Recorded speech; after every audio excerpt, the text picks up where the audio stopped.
what I thought it would be interesting to do is just together to read through the sort of initial Genesis creation story and just see if I can at least share with you some of my interpretations that are sort of not fundamentalist and that fit with science and all the rest of it, and see if that resonates with anybody out there. Let's see. So I've got here, it's up on Bible Gateway, which is pretty good because you can compare all the different versions, and there's some translation things that I've picked up that make it a lot more interesting. So we'll see. So in the beginning, when God created the heavens and the earth was formless and void, and darkness covered the face of the deep. So let's just pick through that, because one of the things with these is that over the millennia that these stories have been passed down, anything that's not essential has been removed, which is why you can really analyze, the first statement is really just in the beginning when God created the heavens and the earth, and then you're on to statement 2, and it's kind of divided up in that way because you can pick these all apart. So in the beginning of time, presumably, is what they're getting at, and time is one of the things that seems to break down when you have an objective view of reality. So the scientific objective view, where you can just take people out of the whole equation and view the world unfettered by human perception, is that time seems to break down, because you, at least in terms of sort of felt duration and a sense of the passing of time, and without that, causality breaks down and so on. What these stories seem to be doing is commenting on the experience of creation, so what it felt like for being to come about. And so really in the beginning, we're talking about the beginning of consciousness, primitive consciousness in some life forms, and the experience through, let's say, evolution, from a single-celled organism right up to modern humans, the experience of developing consciousness. And so in the beginning of consciousness, God, which you can think of in this sense, is likely to be sort of God the Father, which is associated with that which you inherit. And so you've got a consciousness. The consciousness is born out of some sort of structure in the universe. And I'm using Christianity and Judeo-Christian tradition as an example here. Other religions, as far as I can tell, just have different symbols for this. And some of them are a bit more explicit, but I'm going to use the one I know best as an example, nothing more. And so basically you've got something that you've inherited. That's the structure, if you like. It's the brain structure, it's the neurons, it's the way that life forms are built is inherited from the previous generations. And so in the beginning, the structure was able to perceive the heavens and the earth. Now, what are the heavens and the earth? Well, I've read a lot of different interpretations, and as far as I can tell, the heavens is the inner world of the mind, and the earth is the objective reality around which the mind perceives. And so in the mind, there are things like pain and hunger and instincts, powerful drives to reproduce and so on. Those are in the heavens. So if you take Greek mythology, Cupid and all the kind of, the god of anger and so on, all the basic instincts that existed in the heavens, in our minds, that we would now say that are in here, were projected into the heavens. And that's often illustrated artistically as space with the stars. And I think that's a legitimate representation of the heavens. But I think what they're really getting at here is that it created the inner world of the mind and the external world. So we've got the structure of our being brought forth the reality of a mental world and a physical world. Fair enough so far, I'd say. And the earth was formless, so the world around us. Remember, because the heavens is the mind and the world around us is the earth. So the earth, the world around us, was formless, void, and darkness covered the face of the deep. Now, never mind the fact that we evolved out of the ocean, so the face of the deep is quite possibly the fact that we were actually swimming around in water at this point, is what they're talking about, which is not unreasonable. But the earth was a formless void, and darkness covered the face. Now, there is another translation of this where it's the earth was formless or it's futile. Futile is a word that fits into that sentence in another translation, and that's kind of interesting. So my kind of take on this is we haven't worked on it yet. So if you go to the jungle, it is formless. And the darkness, remember the kind of darkness that these people talked about, they weren't talking about light and dark in terms of, light from a light source, the sun and so on. Although that stimulates the metaphor. But they were really talking about, if you're kept in the dark about something, then you don't know about it. And if someone tells you some new information, then that can be enlightening. It's that kind of thing. If someone's clever, then they're bright. If someone's not very clever, they don't know a lot, then they're quite dim. We still use this language, and so it was a futile, dark ages kind of depressing kind of world, right? Because we haven't worked on it all. So there's no houses, there's no shelter, there's no map, we don't know where we are. We're just swimming around aimlessly. So, that's basically where that brings us up to. And darkness covered the face of the deep, while a wind from God swept over the face of the waters. That's interesting.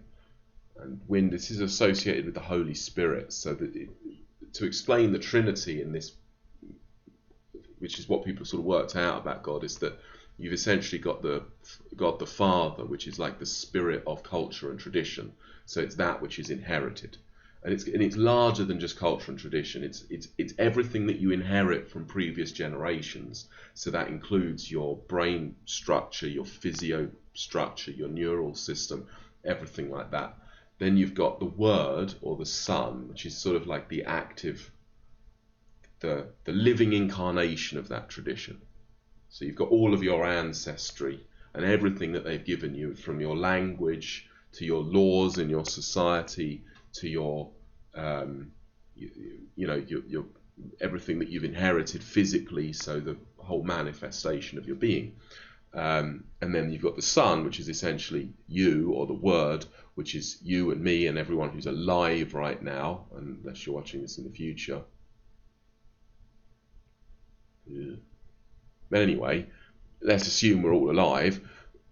That's basically where that's at. And then the Holy Spirit is something like the spirit in people that allows the communication between the two to take place, something like that. So it's the Holy Spirit is what allows us living people to understand the spirit of the law that was written by our forefathers 300 years ago, and to sort of understand what they meant. That's an example, but it really spans everything that is inherited.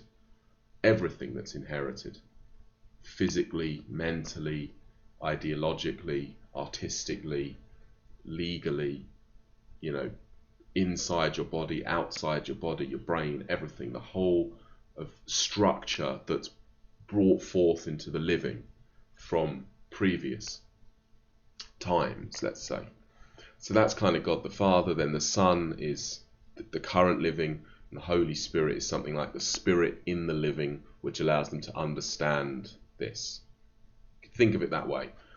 People struggle to explain this, and I'm probably not that much better at it, but that's kind of where I'm up to with the understanding anyway at this point. If it develops, I'll let you know. And so, we're kind of getting into the spirit here. Now, the spirit is the thing that mediates between what was and what could be. So that's appropriate for this, because what we're saying is that God created the mind and the world around us, or at least the perception of our own mind and the world around us. God created consciousness, but then the Spirit of God brought about change.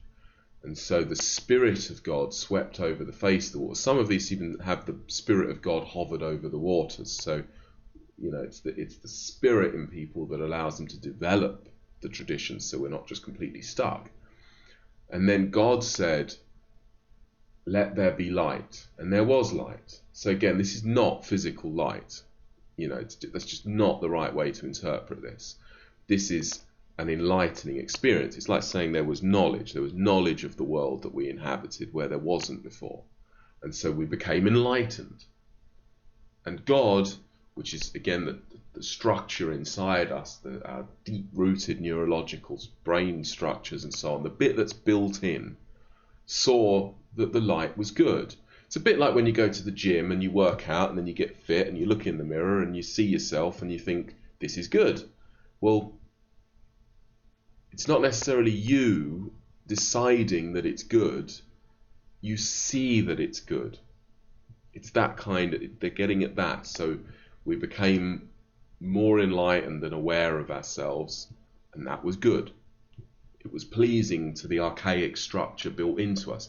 You could think of it as the hypothalamus or something, some core part of the brain that existed at the start is what's judging whether or not something's good. And then you evolve this new bit of brain, you're cleverer, you're more enlightened, and the original bit of brain sees that that's good.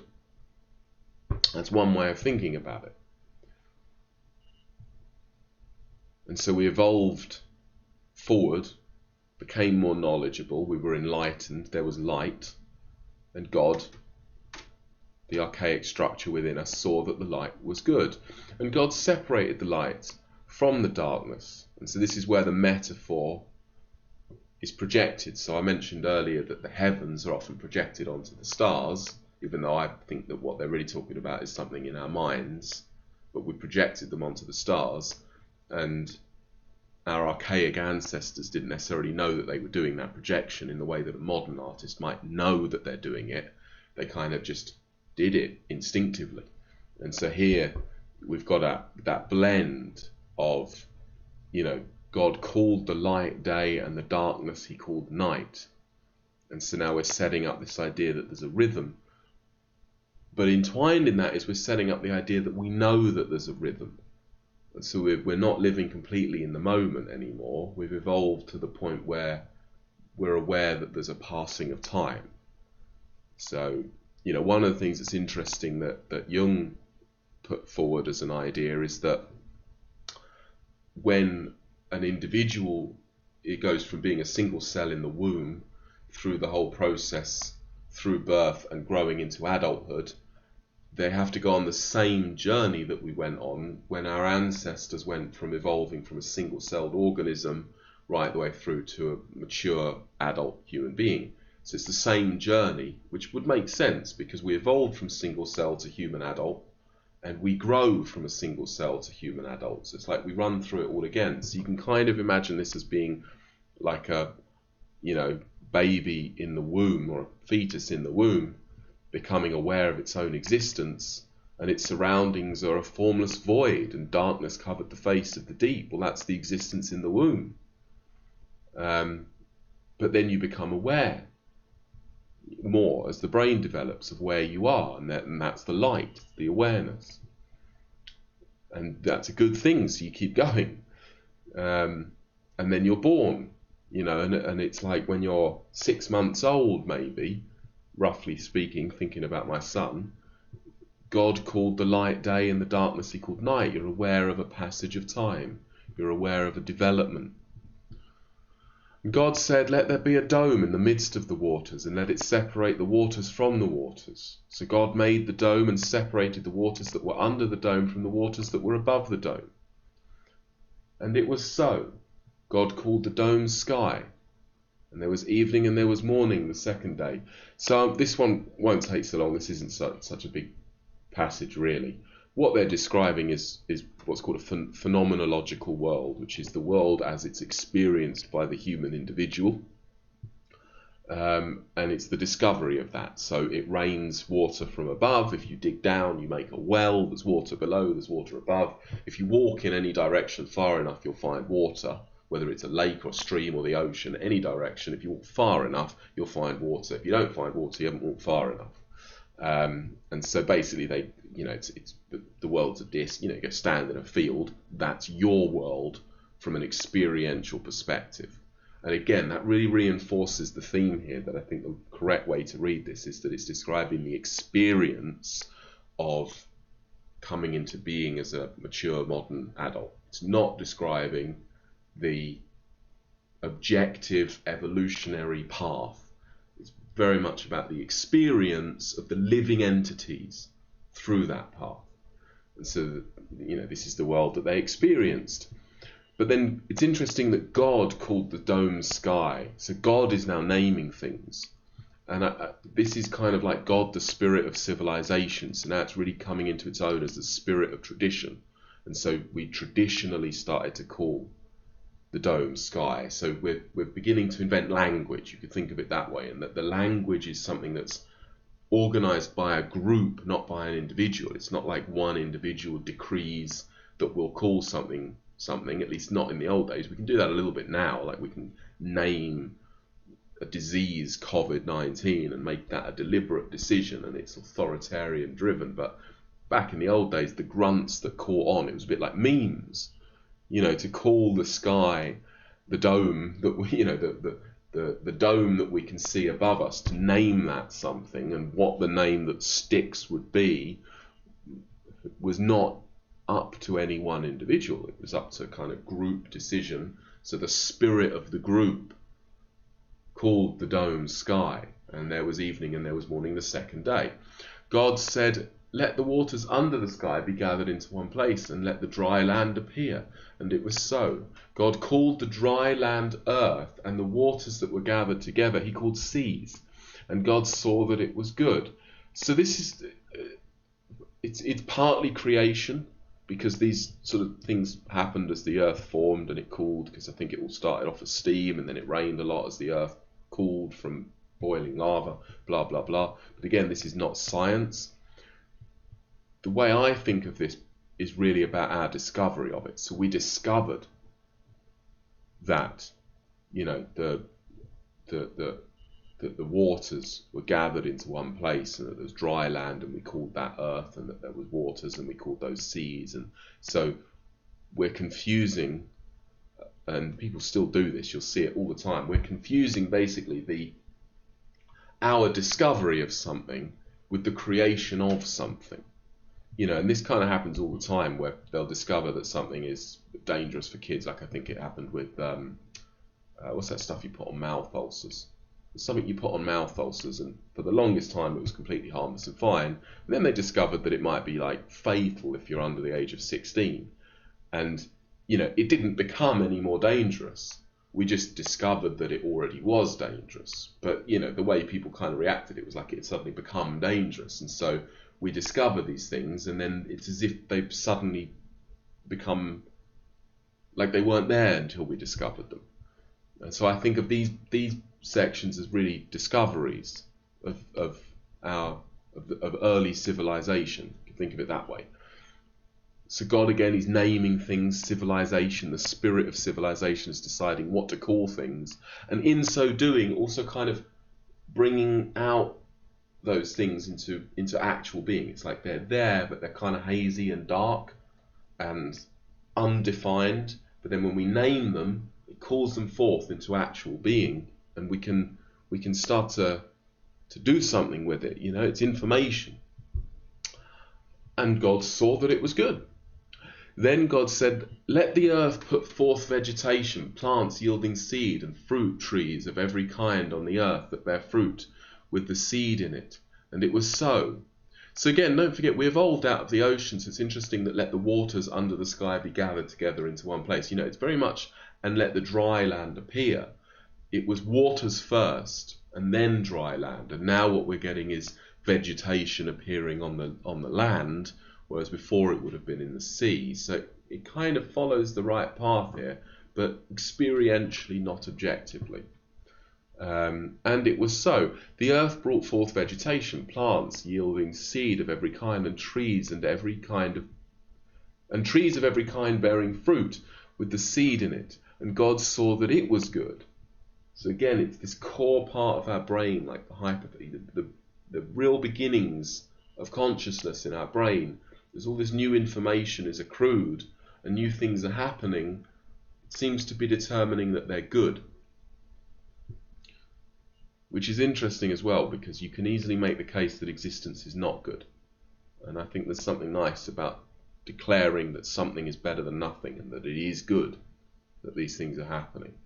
And God said, let there be lights in the dome of the sky to separate the day from the night, and let them be for signs and for seasons and for days and for years. So this is really entwining the objective world with the subjective world here, which again, archaic ancestors might not have known they were doing that, but they're, it's more like we're noticing that there's, stars in the sky, and one of the things that comes about from noticing that is, well, you can actually use them to navigate, and you can use them to work out when the summer's coming and when to plant crops and things. And God only knows how long it took us to kind of figure that all out, to work out that you can actually orient your life by the stars, that you can find the North Star and use it to navigate, and you can, or whatever stars it might be, in different constellations and where they were in the sky, and when that constellation aligned up with that mountain, it was time to plant your crops or whatever it might be. So we're kind of entwining it, but that's right. We ships navigate by the stars and so on. So let them be for signs and for seasons, and for days and years, and let them be lights in the dome of the sky, and let them be lights in the dome of the sky to give light upon the earth. And it was so. God made two great lights. So there's lights, and now we're noticing that, for example, the sun is not the moon. It's pretty obvious now, but we had to figure that out at some point. From being a tadpole-like thing in the ocean. I don't know when experience started. I don't know how far back experience itself of existence began and how primitive it was. But this text certainly suggests that it was very, very primitive. And, all of these things had to be figured out.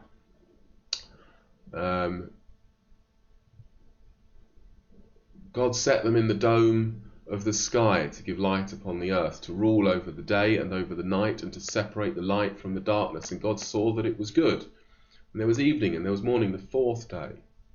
And God said, let the waters bring forth swarms of living creatures, and let birds fly above the earth across the dome of the sky. So we're not that out of keeping with evolution. Things are now starting to really come out of the ocean and move forward and so on. So God created the first great sea monsters and every living creature that moves of every kind. And so that, again, we do share all the same common DNA. We know that we are one tree of life. So that core structure that exists in all life, that you could think of as the ultimate kind of essence of God the Father, which is witnessing all of this through everybody, that's seeing that this is good. It's a good development for whatever that is aiming at. That's one way of thinking of it. God blessed them, saying, be fruitful and multiply, and fill the waters in the seas, and let birds multiply on the earth. And there was evening and there was morning, the fifth day. Someone who knows more about evolution can tell me how close this is to the path, if you acknowledge that it's talking about this experientially, and so it's kind of like the waking up of life itself from the perspective of life, not from the perspective of an objective observer. With that in mind, does this correlate? Because it seems to. It starts in the ocean, and then we get some plant life, and then we get things starting to fly off the surface of it and land on there, and fish might start crawling out onto the sea. Broadly speaking, as much as we could expect it to, is this a reasonable description of the experience of life coming into being?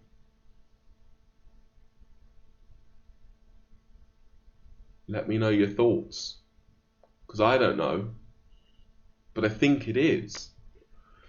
And God said, let the earth bring forth living creatures of every kind, cattle. So that's interesting, because cattle is animals that we use, right? Like they're work beasts and so on. And so it's very much written by humans I was having a conversation the other day with some neighbours, and one that were moaning about mosquitoes, and one of them said, "What's the point of mosquitoes?"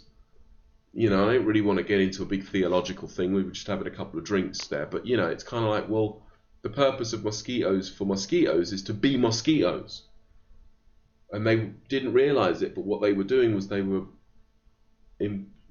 taking their human view as an objective view, and so if they weren't serving a purpose for us, then they didn't have a purpose. And so, we still do this without realizing it. And so God made cattle. It's like the ones that we use, that's just what they are. They're the useful ones. And creeping things, it's a nice description. And wild animals of the earth of every kind. Very, very subjective human description. And that has its place. That's interesting and practical, I think. And it was so. God made the wild animals of the earth of every kind, and the cattle of every kind, and everything that creeps upon the ground of every kind. And God saw that it was good. So again, we're really driving home this idea that all of this is good. And when it's so easy to make the case that it isn't good, you could, and you end up like shooting up a school or doing something really, really bad because existence is not good, and you're bitter and fed up with it. This is making a real statement here that this should be regarded as good. Then God said, "Let us make humankind in our image."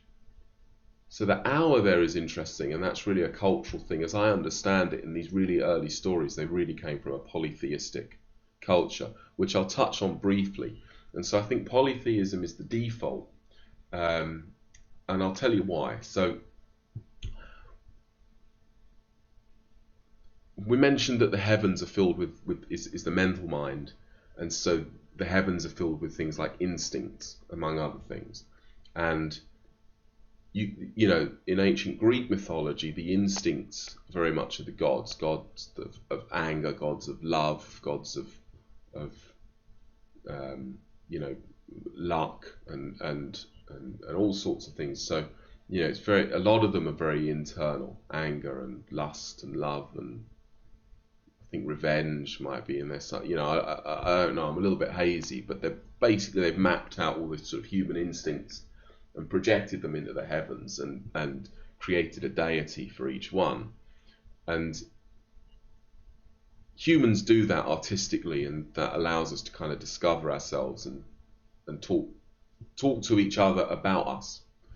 But if you take a wolf or something, when it's hungry, it serves the god of hunger, the instinct of hunger. When it's aroused, when it wants to mate, it serves the god of lust, the instinct to reproduce. When it is angry, it'll serve the god of anger or revenge. And these different instincts crop up at different times. And that's the default way of being, is basically to be answerable to your instincts, and you have different instincts that you answer to at different times, and they control you. And what we've managed to do, loosely speaking, is combine all of these simple instincts into one complex instinct, and say we should always serve that one complex instinct. And so that's essentially the God that you end up with, right? So you end up with a God that there's one God, and he tells you to look after your kids and look after your community and get married and be faithful and speak the truth, and it's got kind of everything wrapped up in this one thing. And if you can make that your instinctive driver, then it will see you through the whole of life, now and into the future, and it will benefit the people around you and so on. That's the idea. And so it's a coming together of the instincts from lots of individual instincts that are conflicting with each other, that we eat now and then we sleep because we're tired, the god of slumber. It's like the Sandman, it's like a deity of sleep, and it sprinkles sand in your eyes and you fall asleep. So you're subject to all these instincts. And so in this early stage, let us make humankind in our image probably is either a translation issue, which is unlikely at this stage because theologians have really worked on this and worked on it, More likely, it was a discussion between the gods. And again, with that hypothalamus idea, it's like there wasn't one section of the brain that sparked off consciousness. There's probably several, and an interplay between them. And so this is something that, is what makes life so complicated, that we have all these different moods and so on. So, it probably comes from a more ancient Mesopotamian myth or something like that was already passed down. We don't know. But that would be, I would imagine, the hour. So it really has its roots in a polytheistic story, and that's fine. That's part of what this is. It's myth. According to our likeness. So that's an interesting idea, that it kind of blends with the metaphysical. So there's a built-in structure, and what we're going to do is further that structure in the same vein as the original structure. Another way of looking at it, which sort of leans more on the metaphysical side, is to think that we make things, we create stuff. I'm doing up the garden at the moment, whatever it might be, DIY projects, this video, doesn't matter. We make things. And when we do, it's like we're continuing the process of creation. So God, symbolically speaking, if God, let's make the statement an if statement. So assume that this is true for the purposes of discussion. If God made the entire universe, run with me here. If God made the entire universe, we continue that process in little bits. So God makes the whole thing, we make a garden, or a house, or some laws, or a YouTube video, or we make a phone call, we make friendships, we make children, we reproduce. So, we make little bits. We're like little mini gods going around making things, making structures, naming things, making order out of chaos, miniaturized. So that's another element, the motif of made in the image of God. So it's a little bit like Carl Sagan's Your Stardust. You've got the big creation, Big Bang, whatever you want to call it. The Big Bang makes the whole universe. We make a garden, little bits, not big bits, little bits. So we're made in the image of God. We make decisions. We make moral choices. We reproduce. We make humans. We make things. We continue that process of creation in the detail. And we also discover that creation by naming things. It's a very interesting process. Whatever it is that we're doing, we've got an unquenchable thirst for knowledge for some reason. So according to our likeness, and let them have dominion over the fish of the sea, and over the birds of the air, and over the cattle, and over all the wild animals of the earth, and every creeping thing that creeps upon the earth. So we have dominion over everything. So this is kind of prophecy, because we do. And people keep saying that we need to give nature a break because we're just so hard on it. Nature's pretty hard on us, but we're pretty hard on nature too. And that's interesting that it's in the myth this early on. How much of a dominion could we really have had over everything so early on in these stories? Was it added later? Who knows? So God created humankind in his image. In the image of God, he created them. Male and female, he created them. So that's interesting. So this is really the essence of Western rites, as far as I can tell. The myth is that we were created in the image of God, by God. And so therefore the logical next step is that we must therefore be equal before God, equally loved by God. It's kind of like you take this initial crazy idea, if you run with it and you take it seriously, like our ancestors did, then a logical next step would be to say, well, then we're equal before God. And a logical next step then, when you're structuring society, is that if you want to please God, you would make everybody equal before the law of your society, because you'd be reflecting the values of God. So God made us in his image. That's the myth at the beginning. And then after that, you've got, well, if we're made in the image of God, then we're all equal before God. Therefore, we should probably structure our society so that we're all equal before the law. so that God judges our society well. And then how does that manifest? How do we actually deliver that? If we want to make everyone equal before the law, how do we do it? Well, the way that we do it is that we grant people certain rights and votes, and we've been working that out, and kind of the latest manifestation of what that should practically mean is something like the Convention on Human Rights.